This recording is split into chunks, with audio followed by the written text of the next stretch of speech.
record on this computer. All right, so today's writing lesson, we are near the end of our writing unit on informational writing. At this point, you've thought about your topic, you've broken it into subtopics and made a table of contents. You've created a cover, you've written an introduction, you've started researching and writing a few subtopics about your topic, and you've written a little mini story, and yesterday you started working on your mini essay conclusion. Today is a day to take a look at your whole book and balance it. Well, what do I mean by that? What I mean is you've chosen what to write about. Let's say in Everything Weather, if I turn to their table of contents, it's going to show me all the things they plan to write about. But maybe you forgot to write about a couple of these topics that are important. And you need to go back to your table of contents and check and see if there's anything that you haven't covered yet that you need to. Or let's say you're flipping through your book and you're looking and you have quite a lot written in the introduction. And then you come to the first page on weather and it's got 1, 2, 3, 4, 5, like 6 little paragraphs. And then you go to your next subtopic on the sun and it's got 1, 2, 3, 4, 5, 6 little information pieces. But then you turn to the next page on clouds.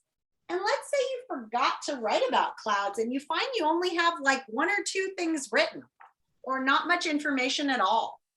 Then what you need to say to yourself is, aha, I need to add some to this section on clouds to balance it out and make it equal to some of my other sections because they're strong and this one is weak. So you're really looking for weak spots in your book. This happens a lot with kids. They'll have a beautiful photo on the front. They'll have a photo with their first subtopic that's great. And then the rest of the book is all writing with no pictures. So the other thing you're going to balance out is the graphic support. Make sure you've got pictures and graphs and charts throughout your whole book. Today is about balancing. It's about looking at the whole project. We've been spending a lot of this project like focusing in on one part and another part and another part. But today it's like you look at the whole thing and make sure it's all there, okay? And the other piece that we're gonna add today is about the author. I would love all of you to have a picture of yourself and just some information. This one says, Tim Samaras knows tornadoes. He spent more than 25 years chasing funnel clouds and learning about them. This storm chaser holds the Guinness World Record for measuring the lowest pressure of a tornado. He was also the first person ever to make a video of the inside of a tornado. This one, on the other hand, has a lot of information, but I have to find it. Where'd it go? Okay. Oh yeah, here it is. A note from the author.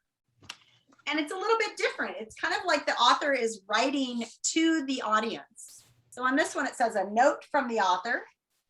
Writing books is hard work. So is doing science. But both are fun because they involve real discovery and lots of surprises. I could never have written this book without the help of scientists featured in these pages. Thank you so much. I love that you love your work as much as I do mine. So this one was a little bit different. It was kind of like a letter to the people in there. If I just pick up another random book, this Seymour Simon, he's written a lot of really beautiful photography nonfiction books. And here at the end it says, Seymour Simon has been called the Dean of Children's Science Books by the New York Times. He has written more than 250 books for young readers and has received the American Association for the Advancement of Science Lifetime Achievement Award for his lasting contribution to children's science literature. He and his wife, Liz, live in Great Neck, New York. You can visit him online at seymoursimon.com. So at the end of your book, you're going to want to give some information to the person who's reading your book. Think about who's reading it and what they might not know about you or want to know about you. You can tell them personal things about yourself, how old you are, your pets. You can tell them why you chose the topic and what interested you. You can talk about the process of writing the book, or even tell them if you're a kid. I know several of you write a lot of books on your own. So you can say he's the author of, I don't know how many things Zong has written, but I know he's written a lot.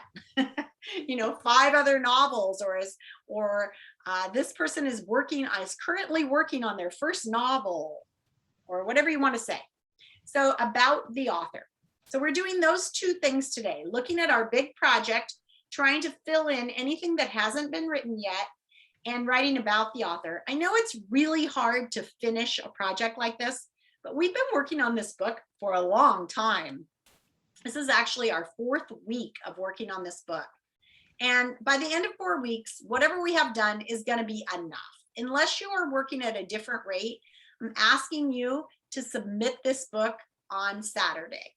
So the final week 4 submission button is for the whole book. You don't have to submit your mini essay conclusion separately. Just submit the whole book when you're ready. Okay.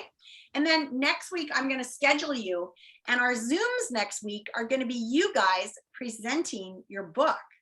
So we have 3 Zooms. We have 30 kids. That's 10 kids a day. I don't think that we could do a very good job if we all got to watch everybody. So we're probably going to split into like 2 or 3 groups to watch kids present their books next week. And I'll go between the rooms so I get to see lots of them. Sound good? So you'll be presenting your book next week and sharing it with everybody in class. So make sure it's something you're really proud of. And because of that, we don't have a whole lot of language arts this week. You only have the introduction. So it's the first lesson and the pre-test, and that's all it is. So it's not a whole lot. And you're not writing anything this week. Any questions about that? Okay, that's it for your writing lesson today.